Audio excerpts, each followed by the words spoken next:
స్వామియే శరణమయ్యప్ప. ఇరుముడి 5 కొబ్బరికాయల యొక్క విశిష్టత ఏంటి అంటే, మొదటి కొబ్బరికాయ కన్నెమూల మహాగణపతి దగ్గర కొడతాం. యాత్ర సాఫీగా సాగిపోవాలని ఆ మహాగణపతిని వేడుకుంటాం. రెండవ కొబ్బరికాయ పదునెట్టాంబడి ఆరంభంలో కొడతాం. మూడవ కొబ్బరికాయ అమ్మవారి దగ్గర కొడతాం. నాలుగవ కొబ్బరికాయ అంటే మనం పోసిన నెయ్యి ఉన్న కొబ్బరికాయ. దీని విశిష్టత ఏంటి అంటే, కొబ్బరికాయ జీవాత్మగా, అందులో పోసిన నెయ్యిని పరమాత్మగా భావిస్తాం. ఆ కొబ్బరికాయ కొట్టి ఆ జీవాత్మ అయిన కొబ్బరికాయని మంటలో పడేసి, అంటే మనలో ఉండే నెగిటివిటీని ఏవైతే ఉంటుందో అది మంటలో పడేసి, పరమాత్మ నెయ్యి ఏదైతే ఉందో ఆ నెయ్యిని స్వామి మీద అభిషేకంగా వేసే కొబ్బరికాయ ప్రక్రియ.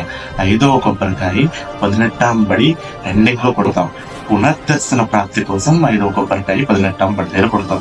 ఇది ఇరుముడి యొక్క విశిష్టత. స్వామియే